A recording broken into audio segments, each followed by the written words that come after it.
When Liz Monroe unlocked the hidden house of her dead son, she wasn't seeking peace.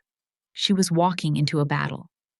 Behind the first locked door, she didn't find dusty relics. She found a video log of forbidden trials and the haunting images of sick children her son was trying to save. Every secret she uncovered revealed a terrifying truth. The grief she carried was a weapon forged by love.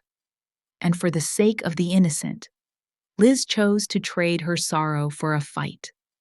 A war against the truth that killed her son.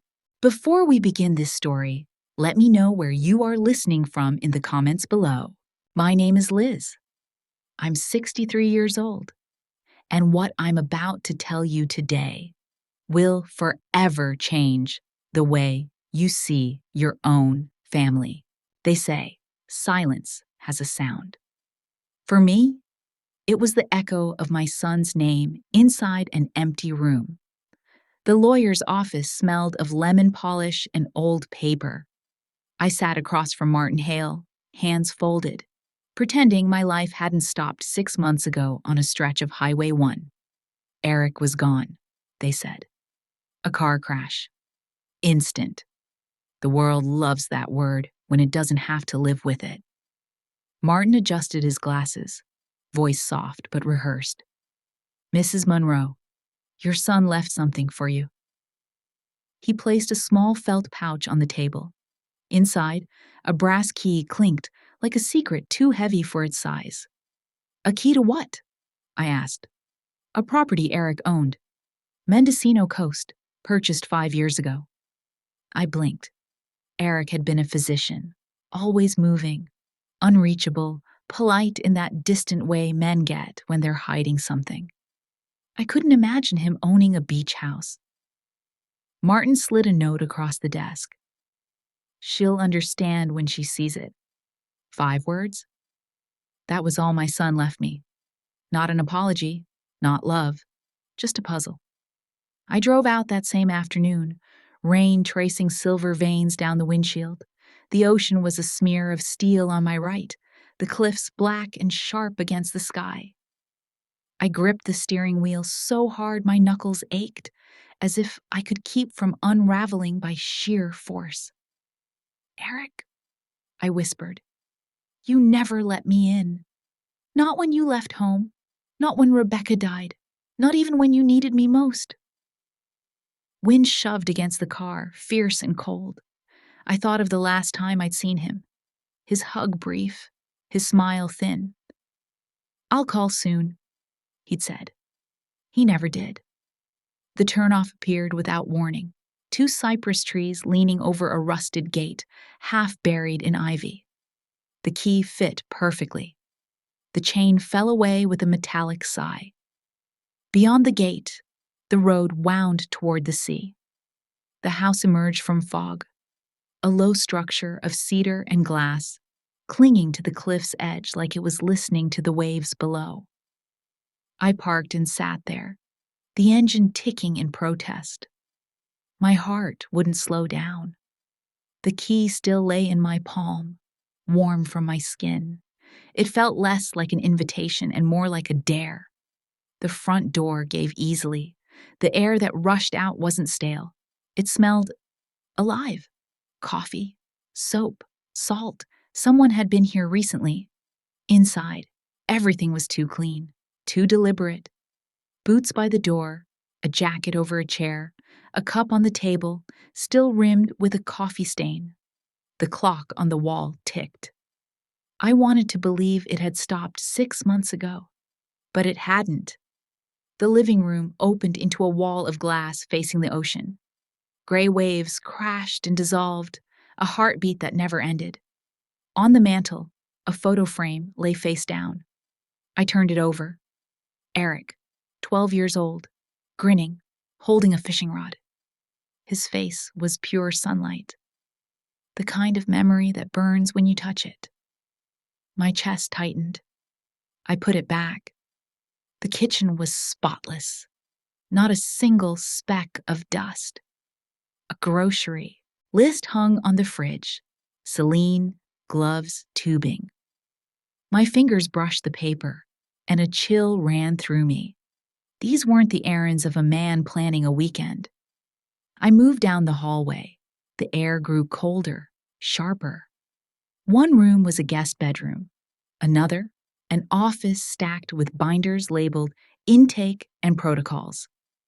The third door was locked. My breath caught. I don't know why I hesitated. Maybe because I'd waited my whole life to understand him, and this door might make me wish I hadn't. The brass key slid in smoothly, as if it had been waiting for me. I turned it. The click echoed down the hall, like a gunshot muffled by time. The smell hit first, sterile, clean, and heartbreakingly familiar. Antiseptic, machines, hospitals, the kind of air that never holds laughter. I stepped inside. Beds lined the walls, small and perfectly made. Monitors hummed in sleep mode.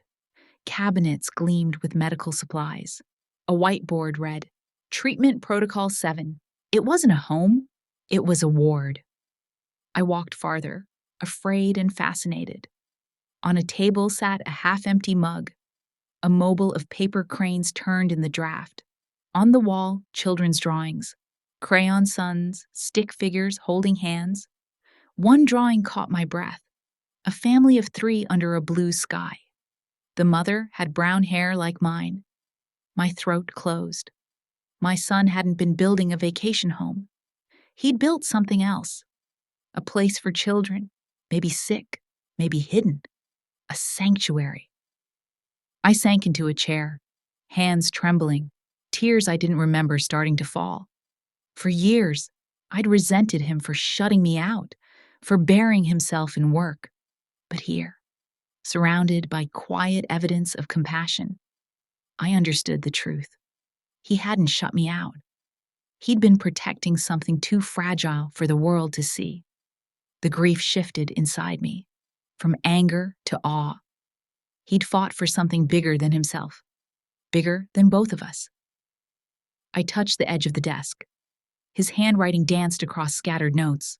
Trial success rate 38%. Urgent funding needed. Patient M recovered. Stable. Patient M. A child. Someone's child. Lightning cracked outside, white against the sea. The whole room flickered, shadows trembling. For a heartbeat, I thought I heard footsteps, not imagination. Memory. The echo of him pacing, deciding, carrying hope like a weight. I pressed my hand to my chest, steadying the storm inside. When I finally turned to leave, the house didn't feel empty anymore.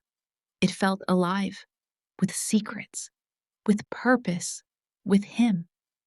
And when I opened the door, I couldn't breathe. It wasn't the smell of dust that filled my lungs, but the faint scent of life. And a lie. The ocean never stopped moving that night. I sat in Eric's living room, the brass key still warm in my palm, the sound of waves pressing against the windows, like an endless question I didn't know how to answer. The house felt wrong for a place that was supposed to be empty, too clean, too awake. The lamps glowed with soft amber light, the kind you leave on for someone who's coming home soon. But no one was coming home. Not anymore. I walked slowly, every board creaking under my weight like the floor was warning me, "You don't belong here." In the kitchen, I opened cabinets expecting dust and found neatly stacked plates, utensils wrapped in fresh towels, glass jars labeled by date. There was even a bowl of apples, red, firm, too perfect to have sat there for months. Someone had been here. Recently. I reached for one, my hand trembling, and stopped. The smallest things can break you. The smell of something ordinary, the sight of care preserved after death. Then I saw it. A silk scarf tucked into the back of a chair, delicate and lilac, the kind Rebecca used to wear. My daughter-in-law, Eric's wife, gone 3 years before him, cancer stealing her faster than hope could catch her. I lifted the scarf and pressed it to my face. Her scent, faint, floral, heartbreakingly human, still clung to the threads. My chest ached. "Rebecca?" I whispered, voice catching. "Were you part of this too?" I sank onto the couch, the scarf draped across my lap like a confession. The waves outside thundered harder. My phone buzzed. Rachel, my daughter, my only living child. "Mom, where are you? You sound strange." "I'm at a property Eric left me." There was a pause, the kind that stretches, when two people both know the next line won't be good. "A house?" "Mom, that doesn't sound right. You should call someone, sell it. Don't get attached, okay?"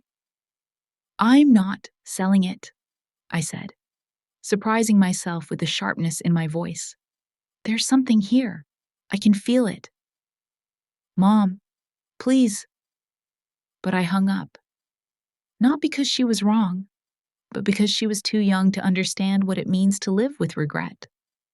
When the dead leave you a mystery, you chase it. Because it's the only way they still speak. I moved down the hallway again, deeper this time. The locked door I'd opened earlier still gaped in silence. My flashlight beam trembled across the floor, catching glimpses of metal and white linens, beds, medical equipment, everything too organized to be coincidence. I approached one of the beds. A small stuffed rabbit sat on the pillow, its fur worn at the ears. A child's drawing was taped to the wall. 3 figures, 2 tall, 1 small, under a blue sky, smiling with crayon mouths, written in shaky letters, "Thank you, Dr. Eric." I froze. "Children," I whispered. He had children here. Not his, but someone's. I found more evidence, records tucked into a drawer, patient charts, hand-drawn notes, a binder labeled Project Haven. My eyes traced his handwriting, that familiar slant. Trial success rate, 38%. Adjust dosage. No child left without follow-up. My throat burned. Eric had built a secret hospital, here, by the sea. A sudden sound, a soft metallic clink, made me jump. My light swung toward the far end of the room. A curtain stirred. I held my breath. "Hello?" My voice cracked. Silence answered, just the whisper of the ocean through the cracked window. I forced myself to move closer, pulling the curtain aside. Only shadows. Empty beds. But the fear stayed, clinging to my skin. Back in the kitchen, I poured myself water, but my hands shook so hard the glass clinked against the counter. I needed to sit, to think, but my thoughts were a storm. "Eric, what were you doing here? Why hide this from everyone?" I found a folder on the dining table, half open.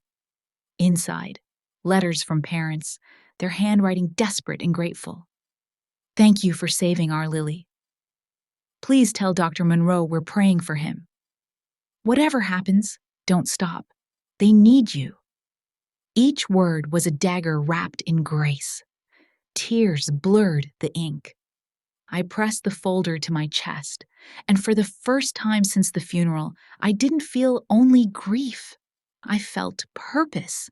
He wasn't running from us. He was protecting something fragile, something pure. But the peace didn't last. As I turned toward the window, headlights swept across the front of the house. A car. Too slow. Too deliberate. My pulse leapt. The vehicle idled for a moment, then backed away and disappeared into the fog. Someone knew I was here. I grabbed the scarf again, the one that smelled of Rebecca, and stood in the dark. My reflection in the window looked like a ghost, half there, half gone.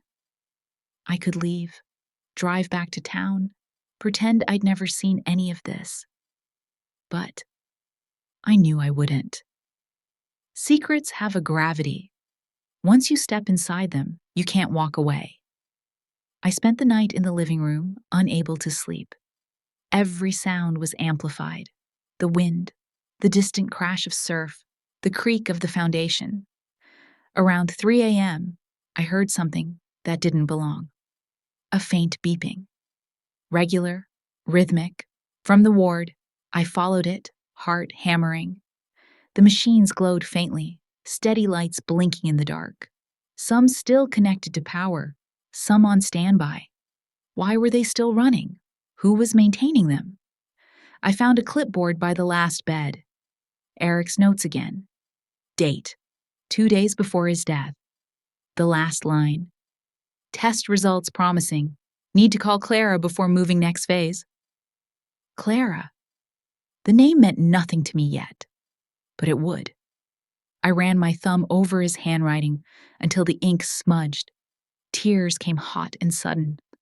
For 5 years, I'd believed my son had left me behind. But standing there, in that silent, impossible house, I realized he'd never left at all. He'd just been fighting a battle I couldn't see. The tide outside thundered louder, as if the ocean itself knew what was buried here. I turned off the flashlight and stood in the dark, breathing the salt and the memory. The truth was here, somewhere beneath the hum of machines and the scent of sea air. I just had to find the courage to open every door he'd closed, and when the sun finally rose, soft, gray, and uncertain, it touched the windows like a blessing. I whispered into the light, "I'll find out what you were doing, Eric. I promise. Because this house, this impossible secret place, shouldn't exist." But it did. And now, so would I. By morning, sunlight filtered through the fog like thin glass. I hadn't slept. Every time I closed my eyes, I saw that room, those small beds, the machines, the silence that felt too alive. The ocean outside was calm now, but inside me, nothing was still. I made coffee, though I could barely taste it. The smell of antiseptic lingered from the ward, blending with the salt air. The contrast between the wild Pacific and that sterile room made my stomach twist. Eric had always chased impossible bridges between logic and faith, science and mercy. Now I was walking the one he left behind. I went back to the ward. The floor gleamed under my shoes. Folders lay stacked on a metal desk, labeled in his handwriting: Trial 7, Patient Records, Protocol Notes. His writing looked as I remembered it: precise, urgent, a pulse pressed into paper. I opened one. Faces of children smiled up at me, some bald, some pale, all fragile. Each had a story attached. And then I saw her.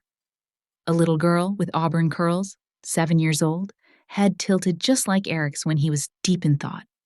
Below her picture, Edith Monroe, Protocol 7A. My heart stopped. Edith, the granddaughter I never met, the child Rebecca lost before she even had a chance to live. I remembered Eric's silence after the miscarriage, how he'd built walls around the pain and never spoke her name again. But here she was, alive once, real, the ghost he'd turned into purpose. I sat down, the air thick with disbelief. "Oh, Eric," my voice cracked. "You built this for her." I looked around again, suddenly seeing everything differently. The rows of tiny beds weren't cold, they were sacred. This place wasn't an experiment, it was a vow. The next drawer held letters, parents thanking Dr. Monroe for saving their children. Notes written in shaking hands. "She's breathing again. We owe you everything. Please don't stop." Each one felt like a heartbeat. He'd done this in secret because the world would never let him do it in daylight. But beneath the letters were legal documents, warnings from Meridian Biotech. They accused him of unauthorized trials, theft of proprietary compounds. The words were sterile, cruel, He hadn't been hiding from guilt. He'd been hiding from power. I pressed my palms against the desk, trying to breathe. 5 years ago, right when the letters began, was when he stopped letting me visit. That was the year he vanished into work. It all aligned too perfectly. He hadn't left me out of his life. He'd been protecting me. That realization was both salvation and punishment. A faint sound broke the stillness, a slow, mechanical beeping. It came from the far corner, behind a curtain. My pulse jumped. I stepped forward, each breath sharp. Pulling the curtain aside, I found a machine still running on backup power. A green light blinked, steady. I touched the side. It was warm. Someone had been here. Recently. Days, maybe hours ago. The thought didn't scare me. It made me ache. This place was still alive, still fighting. At the back wall, I noticed a smaller door, nearly invisible against the plaster. I pulled it open. A narrow staircase led down, the air colder with every step. The smell of antiseptic deepened, sterile, suffocating. At the bottom, fluorescent light flickered weakly. Another room, smaller, hidden, a workstation, a single hospital bed. On the desk, another photo of Edith. She looked weaker in this one, but still smiling. Next to it sat a vial labeled E7 serum, revised compound. Underneath, in Eric's handwriting, "If this works, no child will die like her again." My knees nearly gave out. This was it, the reason he'd risked everything. He wasn't experimenting. He was saving them, saving her, saving himself. I found a recorder on the desk. My fingers shook as I pressed play. Static, then his voice. Low, tired, unmistakably Eric. "If you're hearing this, Mom, then you found it. The ward. I know what you're thinking. But this was never about breaking the law. It was about time. Meridian wants to bury the cure. I couldn't let them. I had to keep the children safe." A pause. I heard him inhale, steady but breaking. "Tell Rachel I'm sorry. Tell her I tried to save one more before it was too late. You'll understand, Mom. You always do." The recording clicked off. I stood there, the echo of his voice hanging in the sterile air. He'd built this place out of grief and defiance, and now it was mine to understand, to finish, or to bury. When I climbed back upstairs, the sunlight had shifted, turning the sea outside gold. The air felt different, lighter, almost forgiving. I stood by the window, staring at the endless horizon, and I understood what I had inherited. Not a house, not a key, a war. Eric had fought to save others while I'd spent years trying to save my memories of him. Now it was my turn. I pressed my hand to the window, the ocean's reflection rippling across my skin. "I'll keep your secret," I whispered. "But I won't let it die." Behind me, the machines hummed faintly, a heartbeat beneath the house. I didn't realize I was crying until the salt touched my lips. The footsteps I imagined downstairs weren't ghosts. They were choices. His, mine, ours. The choice between hiding the pain or honoring their fight. Morning came gray and still. The sea outside breathed quietly, but inside the house, the air felt charged, as if the walls themselves remembered everything that had happened here. I made coffee, though my hands trembled too much to drink it. Eric's voice from the recorder still echoed in my mind. "If this works, no child will die like her again." That line had become my pulse. I walked toward the ward. The machines slept in silence, faint light glinting off their metal edges. I stood in the doorway, whispering, "What were you protecting my son?" Then I heard it, a sound I hadn't expected, the slow, careful creak of the back door opening. I froze. Footsteps. "Mrs. Monroe?" A woman's voice called softly. Please don't be afraid. 3 people stood at the entrance. A woman with sharp eyes and a calm authority. A tall man with a doctor's coat folded over his arm, and a younger man holding a duffel bag.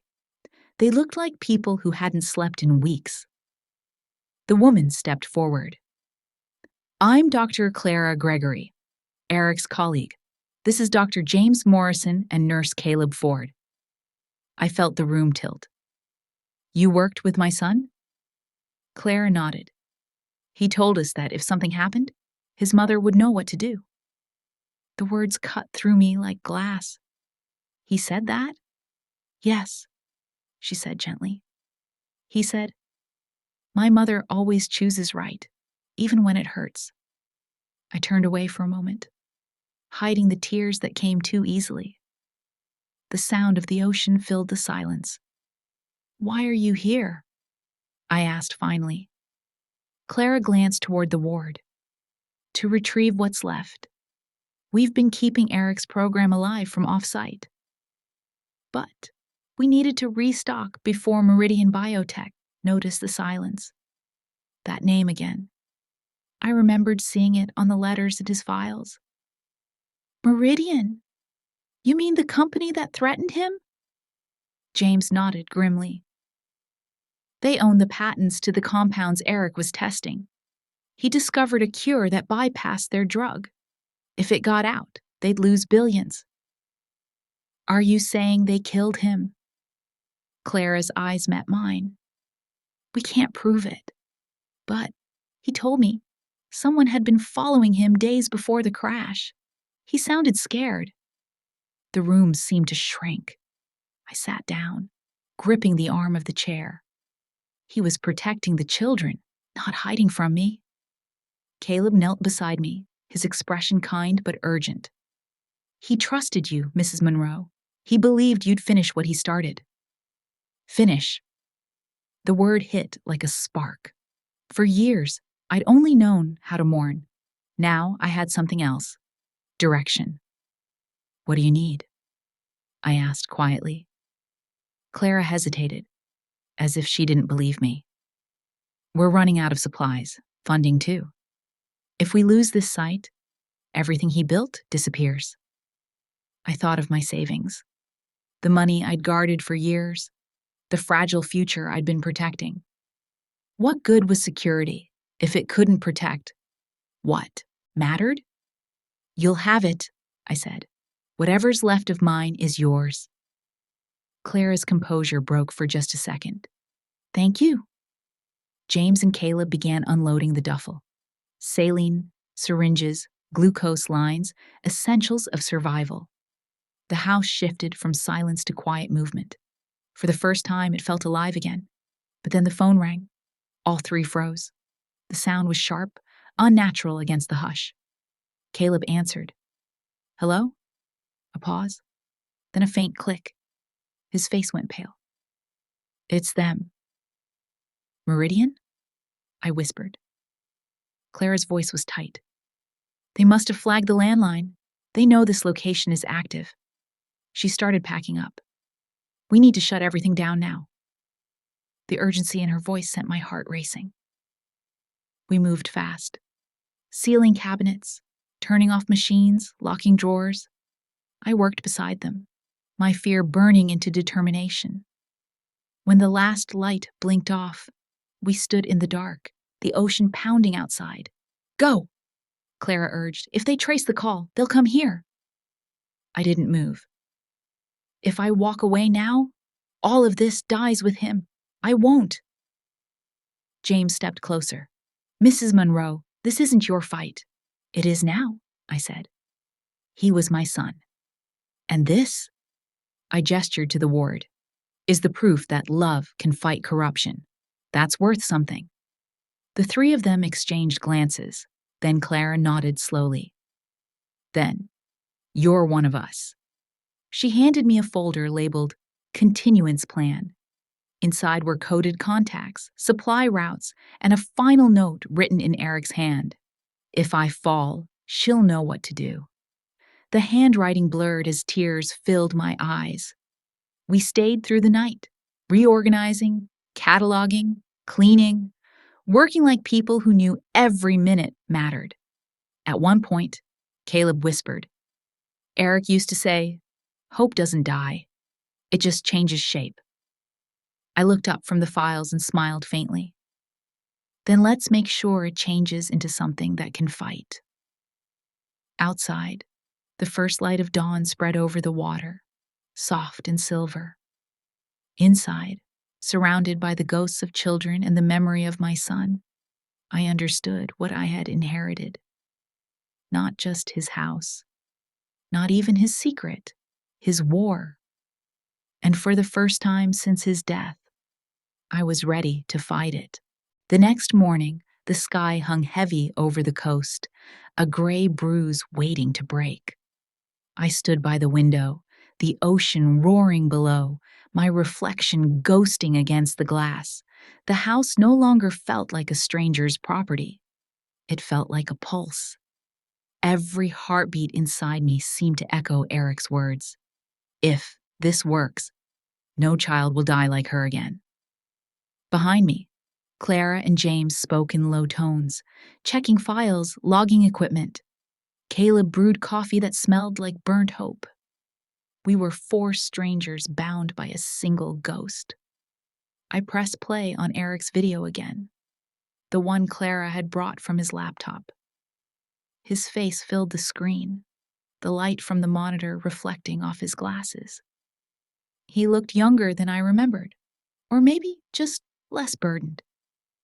"Mom," he said, smiling gently, "if you're watching this, you found the house." His laugh was quiet, nervous. "You always told me to fight for the underdog. You were the one who taught me that doing nothing is its own kind of sin." I reached out and touched the screen, my fingers trembling. "Rebecca and I started something here," he continued. "We couldn't save Edith, but we can save others. That's what this place is, a promise. I know it's dangerous, but I can't stop. And if you're seeing this, it means it's your choice now. Walk away or finish what we began." The video ended in static. The room was silent except for the low hum of the ocean outside. I turned to Clara. "He left me a choice. You already know what I'm going to choose." Clara's lips pressed into a thin line. "You understand what that means, Liz? Meridian won't stop. They'll use the law, the media, anything to destroy you." I smiled, bitter and calm. "They've already taken everything that could hurt me." James glanced up from his notes. "Then we'd better prepare for a fight." We spent the next hours packing data, copying drives, cataloging files Eric had hidden across encrypted folders. Caleb organized the medication stock, counting each vial like they were gold coins in a dwindling empire. I sold the silence of my life, the pension, the savings, to buy us another month. Every dollar felt like an act of defiance. I wasn't just keeping his dream alive, I was buying time for it to breathe. In the afternoon, the fog returned, rolling in thick as smoke. I found myself in the office, sifting through more of Eric's papers. There, tucked between research logs, was a smaller notebook. Hand-drawn sketches, notes written in hurried shorthand. One entry stood out. "The world doesn't need another cure. It needs courage. If I fail, tell her to use the key, not to open doors, but to open hearts." The brass key, the one I'd carried since the first day. I set it on the desk and stared at it, its dull sheen catching the faint light. It wasn't just a symbol anymore. It was permission, not to mourn, but to move. Later, Clara approached me quietly. "Liz, we need to talk about safety." I frowned. "What now?" She hesitated. "Last night, while you were asleep, I saw headlights on the ridge again. Same car as before. They're watching." The room chilled. I looked toward the dark windows. Let them watch, I said. If they wanted to scare me, they should have come before I stopped being afraid. She gave a sad smile. You sound just like him. We both knew that wasn't a compliment. It was a prophecy. That evening, we gathered around the long table, the same one where I'd first found Rebecca's scarf. The light from the lamps flickered across their faces. Clara, composed but weary. James, all logic and fatigue. Caleb, still clinging to faith like a stubborn candle. We have two options, Clara said. We can hide the data, shut down the operation, and disappear. Or we take it public. Go to the press, the authorities, expose Meridian's corruption. And if we do? I asked. James exhaled. They'll bury us in lawsuits before the story breaks daylight. Caleb leaned forward. Or we could finally make them pay. I looked at each of them, feeling the weight of every child whose name was written in those files. He built this for truth. If we hide it, we become the same as the ones who silenced him. Clara nodded slowly. Then we go public. The decision hung there, fragile, irreversible. I felt something in me shift. The widow was gone. The mother who'd lived in grief had vanished too. What remained was someone else entirely. The woman he believed I could be. I picked up the brass key and set it in the center of the table. This isn't a secret anymore. It's a statement. If they want to stop us, they'll have to come into the light. Caleb smiled faintly. That sounds like a declaration of war. Call it what you want, I said. I call it love. That night, after everyone had gone to rest, I stayed up watching the sea. The house creaked with wind and memory. The tide rose high enough to spray mist against the glass, but the waves didn't frighten me anymore. I imagined Eric standing here years ago, looking at the same horizon, deciding whether to fight or flee. Now I understood what that moment had felt like. The terrible power of choice. I took the key in my hand, its edges worn smooth from my grip. You left me your faith, I whispered. I'll carry it where you couldn't. Outside, lightning flickered far over the water, and for an instant, the whole sky glowed silver. The reflection flashed in the glass, and for a heartbeat, I saw him, not as the man who left, but as the boy who once believed his mother could fix anything. I smiled through the tears. Show me the children, Eric, I said softly. We fight. Morning sunlight spilled through the fog like a quiet truce. The ocean glimmered beneath the cliffs, and for the first time, the house didn't feel haunted. It felt expectant. Clara and James moved briskly through the ward, checking monitors, while Caleb opened the windows, letting the air wash out the smell of antiseptic and sorrow. I set mugs on the counter, trying to pretend this was just another morning. Then the van arrived. Caleb called out, "They're here!" And my breath caught. 4 children stepped out. Fragile, brave little survivors. The first was Maxine, small, thin, with defiant curls under a knitted hat. She held a canvas tote close, dirt spilling from the edges. Her voice was soft but certain. Thank you for saving my garden. I knelt, startled. Your garden? She nodded solemnly. Dr. Eric said dirt is what miracles look like before they grow. My throat closed. He was right. Behind her came Lily, pale, gentle, moving carefully, like she'd learned not to take up space. Marcus followed, all wary eyes and clenched shoulders, and Thomas trailed last, quiet but sharp, as if already memorizing every door in the house. This is home for now, I told them. The word home landed heavy in the air, fragile, untested, but real. Inside, Maxine went straight to the windowsill, pulling her packet of seeds from the tote. "This spot gets the best light," she declared. Caleb laughed softly. Eric would have agreed. Watching them, I realized how wrong I'd been to think this place was a secret lab. It wasn't built to hide. It was built to protect. Each room whispered with the echo of children's laughter that hadn't died, only waited. By noon, the house was alive. Marcus helped James set up medical lines, asking endless questions. Lily drew pictures of cranes on the windows with dry erase markers. Thomas studied the fuse box, just in case. Maxine, of course, went to the garden. I joined her, kneeling in the soil still damp with sea mist. "What are you planting?" I asked. "Zinnias, basil, and hope," she said simply. "Hope's not a flower, but it grows anyway." I smiled. "It does when you plant it." Inside, Clara was on the phone with parents. Caleb adjusted oxygen tanks. The quiet hum of machines blended with the children's chatter. For a moment, the house felt almost normal, a sanctuary carved out of chaos. Then the sound changed. A low rumble outside, tires on gravel. I froze, eyes meeting Clara's. James stepped away from the console, muscles tensing. The car slowed as it passed the gate.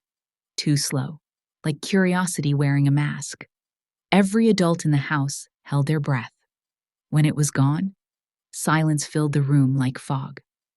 Then my phone buzzed. Unknown number. Against my better judgment, I answered. A voice, flat and empty, spoke one line. "Shut it down in 48 hours. Click. I stood still, phone shaking in my hand. 48 hours. No threats, no names, just time. Short and final. "They found us," Clara said, reading my face. James swore softly. Caleb turned toward the children, who had gone quiet, sensing the shift in the air. "We can move them tonight," Clara whispered. "Get them to another safe house before Meridian finds this one." Maxine looked up from her garden, defiant. "We always move," she said. "Can we stay? Just this once?" Her question pierced through me. All these years, I'd been running from pain. She'd been running from safety. I exhaled.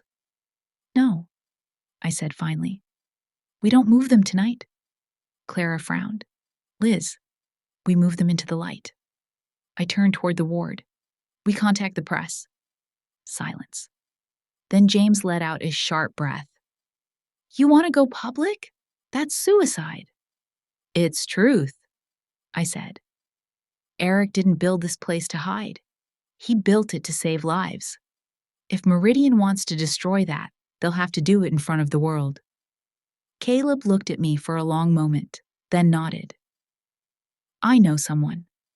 Catherine Hayes. She's a reporter who tried to cover Eric's work years ago.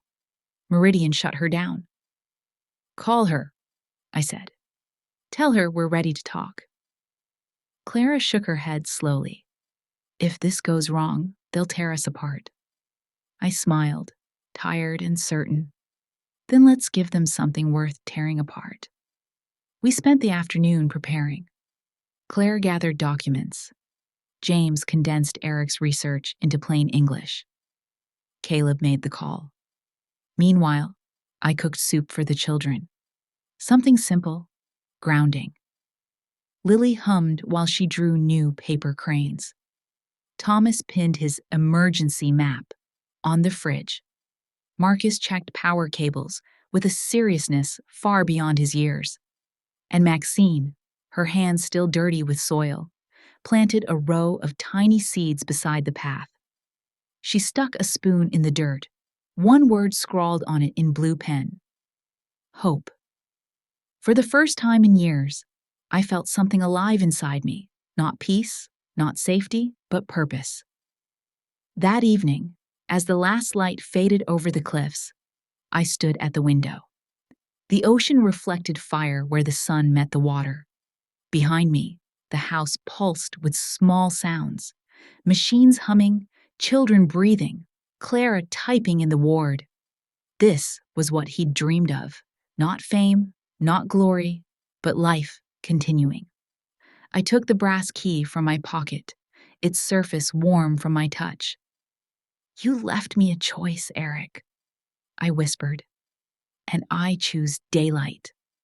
Somewhere in the dark, the sea answered. The waves beat against the rocks like a promise that wouldn't be silenced. The morning after the call, Mendocino no longer felt peaceful. The fog had thinned, but the air buzzed with unease. 48 hours until the threat became real. I could almost hear Eric whispering through the wind, "Don't hide, Mom! Fight!" At the kitchen table, maps and coffee cups covered the surface. "We can't wait," I said. "We take the story to the press." Caleb looked up from his phone. "Catherine Hayes. She's the journalist who once tried to publish Eric's research. Meridian shut her down. She'll meet us in San Francisco tomorrow." Clara frowned. "Driving there means exposure. If Meridian's tracking us." "Then let them watch," I said.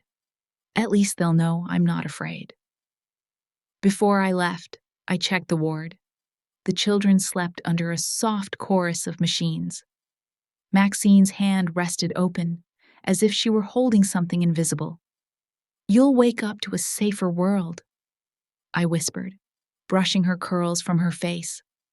Then I got in the car and drove south along Highway 1. The coast stretched like an open wound beside me, the Pacific silver and endless. I drove with both hands gripping the wheel, the wind slapping the car, the cliffs dropping away into mist. Somewhere between Fort Bragg and Bodega Bay, I realized I wasn't driving away from fear. I was steering straight through it. By afternoon, the Golden Gate rose from the fog like a scarlet promise. San Francisco waited on the other side, impatient, alive, indifferent. Catherine Hayes met me at a quiet cafe near Fisherman's Wharf. She stood when she saw me, tall, with eyes that didn't blink often. Her notebook was already open. "Mrs. Monroe," she said, shaking my hand, "I've wanted to talk about your son for years." I wasn't ready to listen, I admitted. We sat in a corner booth. I slid the folder marked Protocol 7 across the table. Catherine opened it and began to read. Her lips tightened. "These are immunotherapy notes," she said. "Your son was onto something revolutionary." "He was saving sick children," I said. "Meridian tried to bury him for it." She nodded grimly. "Meridian's a front for Pharmatech Holdings. CEO Richard Kovach. Ruthless, protected, dangerous. He's buried more than one whistleblower." I clenched my hands under the table. "He called me, told me to shut it down in 48 hours. "Then you're already on their radar," she said. "But there's something else." Catherine flipped to a page near the end of the file and tapped a line of type. "One of these funding signatures, Robert Gregory. Does that name mean anything?" My stomach dropped. "Clara Gregory, Eric's partner in the project." "Family?" Catherine asked. "Maybe," I said slowly. "She never told me." Catherine leaned closer. "If she's related, she might be Meridian's inside link. Sometimes the best way to control the truth is to be part of it." I shook my head. "No. Clara saved Eric's research. She's kept these children alive. Or she's keeping them quiet," Catherine said softly. "I'm not saying she's your enemy, just that you need to know who she answers to." I looked at the pages again, Eric's handwriting, Clara's initials beside his notes. Love, loyalty, and betrayal tangled together. "What do you need from me?" I asked. "Proof," Catherine said. "An internal record, an email, a memo, anything tying Meridian to Eric's death or the suppression of E7. Once we have that, they can't bury it again." I nodded, even as dread pooled in my stomach. "I'll find it." That night, I stayed in a motel near the pier, the kind of place that smelled like detergent and loneliness. I watched the fog roll in until dawn blurred the sky.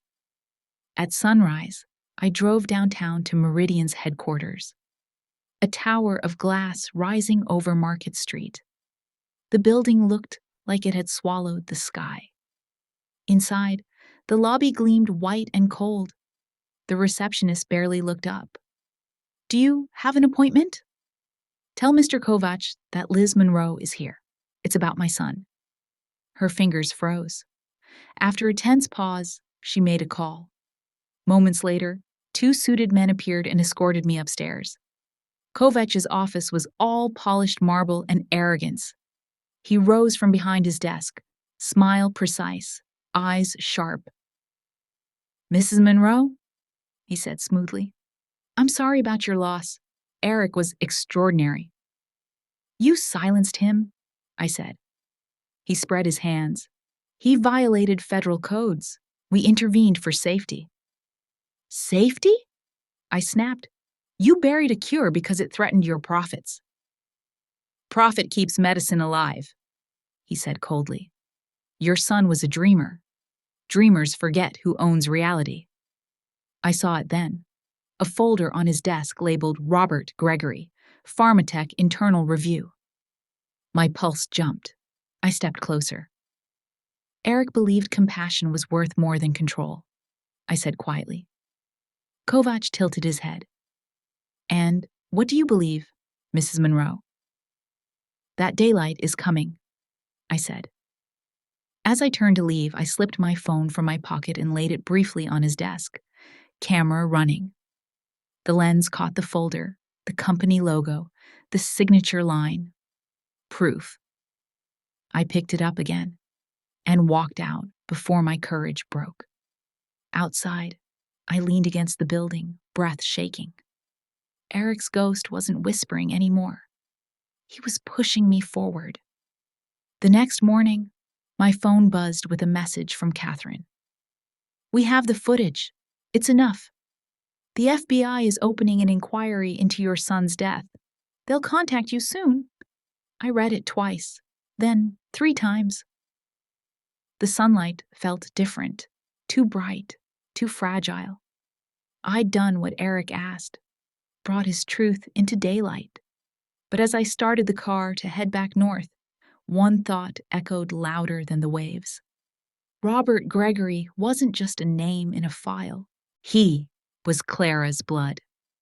And for the first time, I wondered if the war Eric left me had already been infiltrated from within. The morning the story broke, the world outside the Mendocino house didn't look different. But inside, everything had changed. The ocean still moved, the gulls still screamed, and the wind still pressed against the windows. Yet the air carried something new. Exposure. The headlines hit before sunrise. Illegal pediatric trials linked to Meridian Biotech. Whistleblower's mother speaks out. My name wasn't printed, but everyone who mattered knew who I was. By mid-morning, the quiet sanctuary Eric built had turned into a storm. Reporters, officials, and strangers with cameras flooded the property line. Sirens wailed in the distance. I stood at the window and watched as the tide of flashing lights reached our gate. Clara stood beside me, pale, her arms crossed. "You did this," she said softly. "I did what Eric wanted," I replied. "I made sure the world couldn't pretend he didn't exist." Caleb burst through the door, breathless. "The FBI's here, and so is the media." I looked toward the children's wing. "Get the kids to the back rooms," I said. "They don't need to see this." He nodded, disappearing down the hall. Within an hour, agents and journalists filled the courtyard, their voices merging into a strange, chaotic symphony. I stepped outside, the wind whipping my hair across my face. The lead agent approached, a woman with dark eyes and a badge that flashed silver in the morning light. "Mrs. Monroe," she said. "I'm Agent Porter with the FBI. We need to speak about your son's death and his research." I met her gaze. "I've been waiting for that conversation." Inside, the team began collecting evidence: files, computers, drives. I followed them into the ward.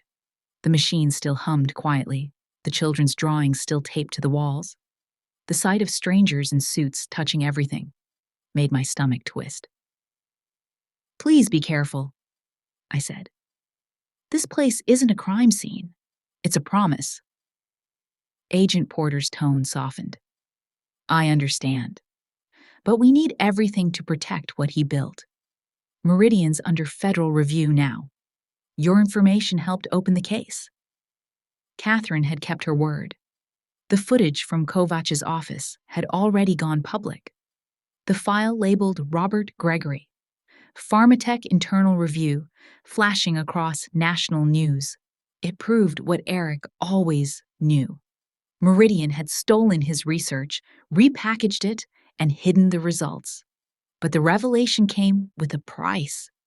The children's sanctuary was no longer hidden. Outside, cameras flashed like lightning. Journalists shouted questions over one another. "Mrs. Monroe, are you continuing your son's work? Were you aware he was experimenting on minors? Do you believe his death was murder?" Each word felt like a blade. I wanted to yell that they were asking the wrong questions, that the story wasn't about guilt or scandal, but about love, and the children still fighting to live. Then, behind me, a small voice cut through the noise. "Mrs. Liz?" Maxine stood in the doorway, barefoot, holding her watering can. Her curls caught the sunlight, a halo of defiance. "Can I water the garden?" she asked. The crowd went silent. For a moment, all that existed was her tiny hand clutching that dented can. I knelt, voice shaking. "Of course you can, sweetheart." She nodded solemnly and walked past the reporters. They watched her pour water into the soil, her small movements more powerful than any headline. It was Eric's legacy, alive and breathing. When I looked up, Catherine Hayes was standing among the crowd, notebook in hand. Her expression wasn't hungry, it was human. She met my eyes and gave the smallest nod. She understood what needed to be written. Inside, chaos softened into purpose. Clara and James briefed the agents, their professionalism unshaken despite exhaustion. Caleb sat with the children, reading aloud from a storybook about gardens and monsters that could be tamed with kindness. In a corner, Agent Porter reviewed the files. "Your son documented everything," she said. "He kept a full record of the treatments. You realize this means his project can continue. Legally now." Tears blurred my vision. That's all he ever wanted. Then the phone on the desk rang. I hesitated before answering. "Mrs. Monroe," said a familiar voice. "Rachel, my daughter." I hadn't spoken to her in weeks. "Rachel?" I breathed. "I saw the story," she said. "I watched the videos of the kids. Mom, I get it now. I understand why you stayed." My chest tightened. "I never wanted to lose you, too." "You didn't," she said softly. "You found something I forgot existed. I'm proud of you." The line went quiet for a long time. Then she added, "When this settles, I want to come help." For a moment, I couldn't speak. Then I whispered, "There's room here for both of us."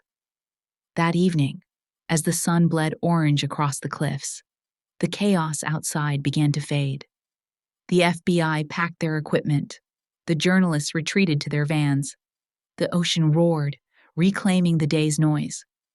Catherine approached, holding a small brass key, the same one Eric had left me.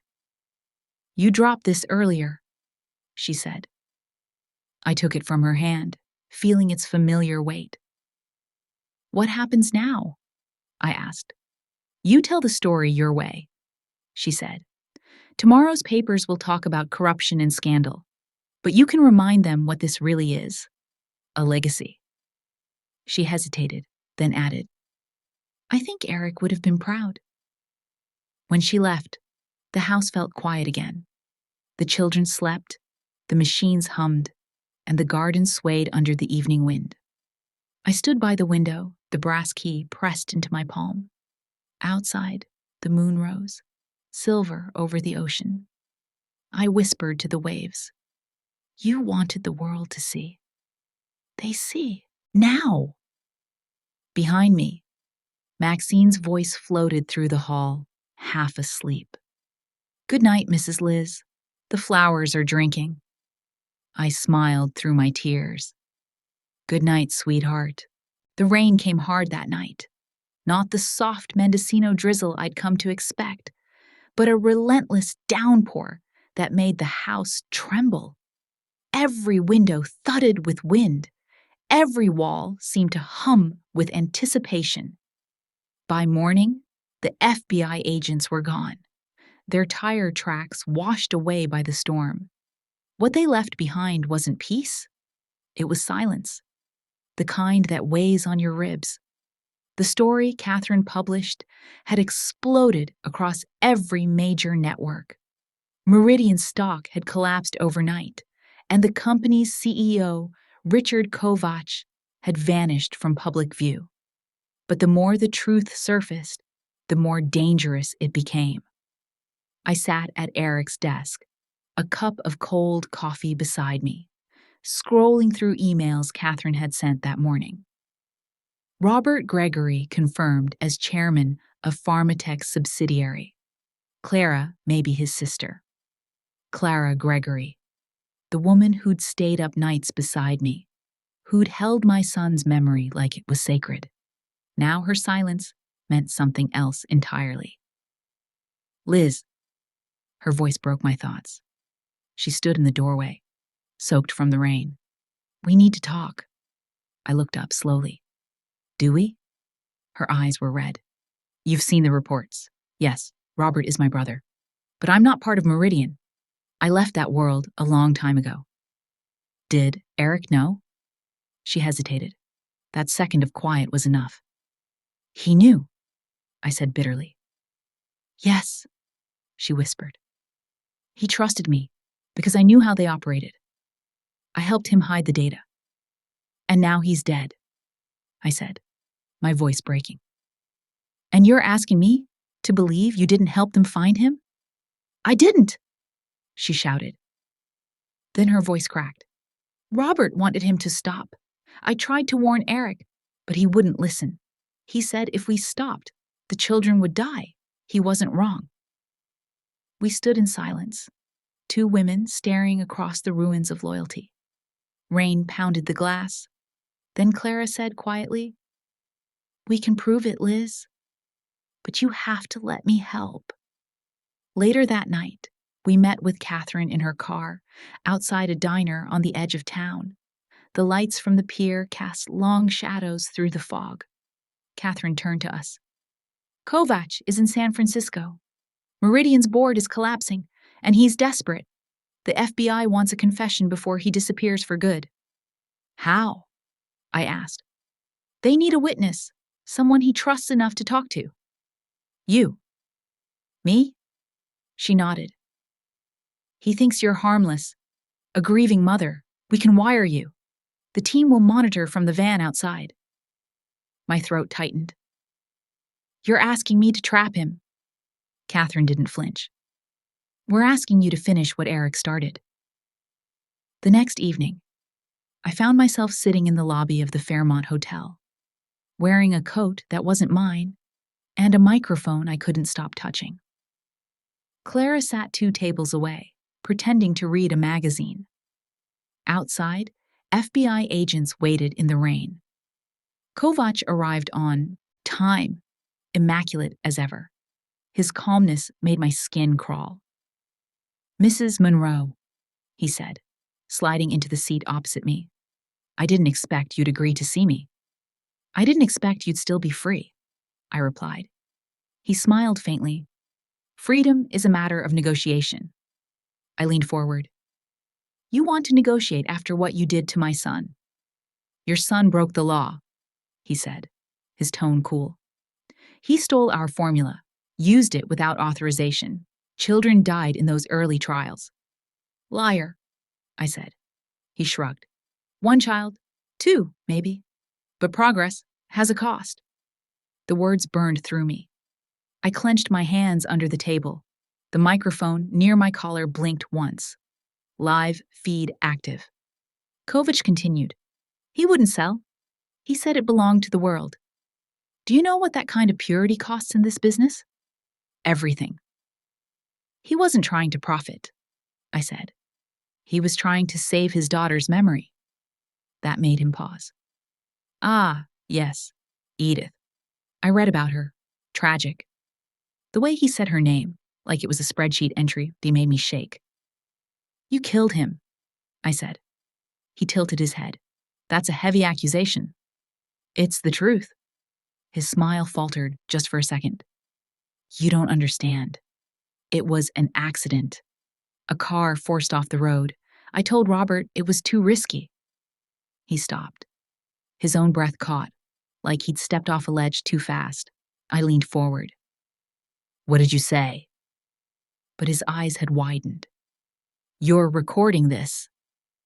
Before I could react, he lunged across the table, grabbing my wrist. The microphone wire snapped from my coat. Agents burst through the doors before he could say another word. The room filled with shouting and movement. Someone yelled, "FBI, drop it!" Kovac froze, his hands raised. Outside, the rain poured harder, washing the city clean. An hour later, I sat in a quiet hallway while agents packed up the evidence. Catherine joined me, soaked but smiling. "We got it all," she said. "The confession, the name, everything. Meridian's finished." I exhaled for what felt like the first time in years. He admitted it. She nodded. And the world heard. Through the glass doors, I watched as they led Kovac away in handcuffs. His calm mask was gone, replaced by the hollow stare of a man who'd built his empire on other people's pain. The weight I'd carried for months began to lift, but it didn't leave peace behind, only exhaustion. Catherine touched my shoulder. "Eric's story will help a lot of kids. You know that, right?" I nodded slowly. "But stories don't raise the dead." "No," she said softly. "They keep them alive."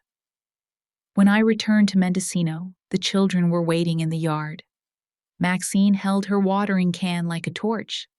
Lily clung to Caleb's hand, and Thomas saluted as if welcoming a soldier home. "Did you win?" Maxine asked. I knelt in front of her. "We didn't win," I said. "But we made sure they can't hurt anyone else." She nodded, thinking about that, then smiled. "That's good enough." Behind her, the ocean glowed gold under the setting sun. For the first time, the house didn't look haunted. It looked holy. Inside, the machines hummed softly, like steady breathing. I touched the photograph of Eric and Rebecca on the wall. His smile, frozen in light, seemed different now, less burdened, more understood. "The confession was out," I whispered. "The killer was caught. But it wasn't over. Not yet." I looked out toward the garden where Maxine's flowers were starting to bloom. "Now," I said quietly, "we finish what Eric started. We fight for the cure." 3 months after the confession, Mendocino had changed its breath. The fog still rolled in, the gulls still screamed, but the air no longer tasted like morning. The house on the cliff had become something new, alive, humming, forgiven. We named it the Edith Monroe Pediatric Innovation Foundation. The state approved us after weeks of questions, forms, and background checks. For once, bureaucracy felt like grace. The world finally knew what Eric had built. Not a crime, but a cure. The FBI's work was done. Meridian had collapsed, its board scattered like ash. Clara testified against her brother, Robert Gregory, her voice steady even when it cracked. He wanted power, she said on national television, but Eric wanted healing. Afterward, she came back to Mendocino without fanfare, looking older, quieter. I didn't ask forgiveness, and neither did she. Some bonds mend without apology. They mend because work continues. The house filled again with life. Machines whirred, monitors blinked, and the smell of antiseptic blended with basil from Maxine's garden. We kept the name Ward, but it no longer felt like a hiding place. It was a heartbeat. Lily recovered first. She laughed when her hair started to grow back, said it felt like hope was sprouting. Marcus tinkered with the backup generator until it purred like a cat. Thomas organized the emergency drills and drew evacuation maps with arrows and smiley faces. And Maxine, our tiny gardener, claimed a patch of dirt near the steps and planted new seeds. She made a sign from driftwood, Edith's Garden. Every morning she watered it, humming softly, as if coaxing the world into bloom. One afternoon, she held out a new drawing: the house, the ocean, and two angels above the roof. "One is your son," she said. "The other is your granddaughter." I nearly cried. "And who are we?" She pointed at the figures below. "We're the people who keep the angels busy." That night, I pinned her drawing beside Edith's original one. For the first time, the wall looked complete.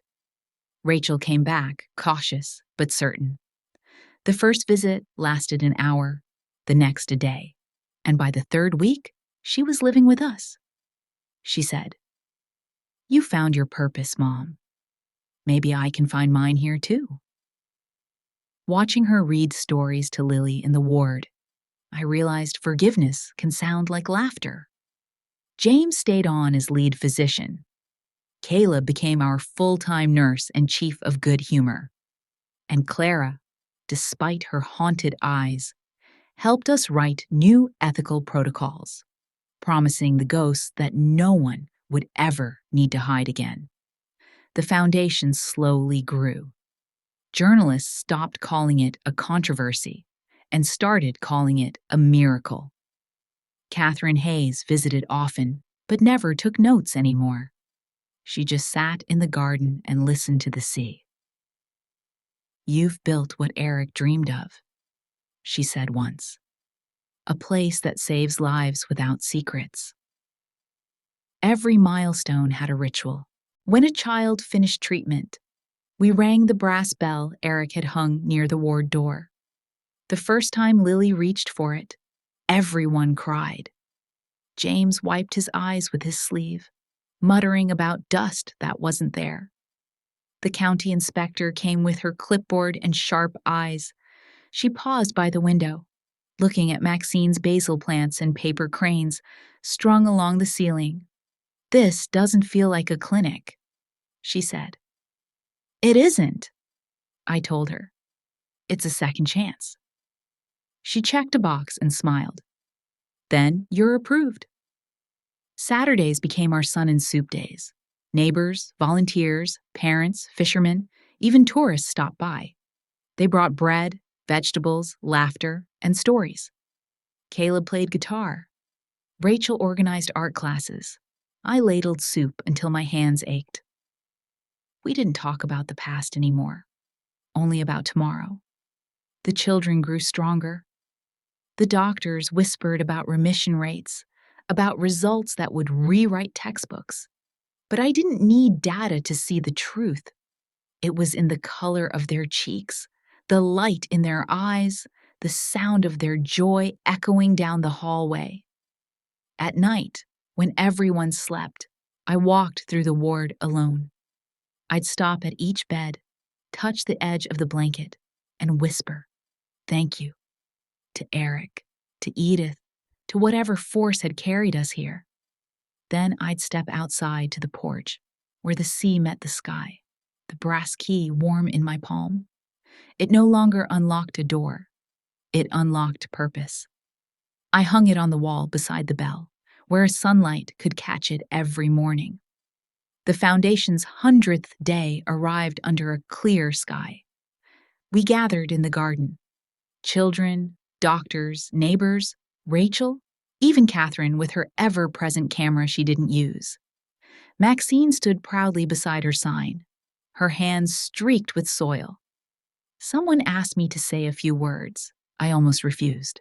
But Rachel nudged me forward. I looked at the children, at their faces bright with possibility, and spoke. "Eric's secret," I said, once felt like a burden. But it wasn't. It was a gift. It turned a grave for my pain into a birthplace of hope. Silence held us for a moment. Then Caleb rang the bell. Its sound rose over the waves, carried by wind and memory. The children clapped. Maxine laughed so hard she fell backward into the flowers. I looked out toward the sea, my heart full of ghosts that no longer hurt. We had done it. The legacy lived, not in buildings or headlines, but in breath, in laughter, in the courage to love again. I turned to Rachel and whispered, "He's here, you know?" She smiled. "I know, Mom. He never left." The tide rolled in, endless and forgiving. The house gleamed in the light, steady as faith. And in the hush that followed, I thought, maybe this is what heaven looks like. Not perfection, but continuation. Justice didn't roar, it whispered. When the world finally heard Eric's truth, there was no applause. Only the quiet sound of waves folding against the Mendocino cliffs, carrying his name home. Liz didn't win a war, she ended one. And in doing so, she taught us that revenge isn't about destroying, it's about restoring. Because sometimes, to honor the dead, you don't burn what broke you. You rebuild it, stronger, kinder. Now, if you were Liz, would you forgive or would you fight? Tell me, not with anger, but with honesty. How far would you go to protect a legacy of love?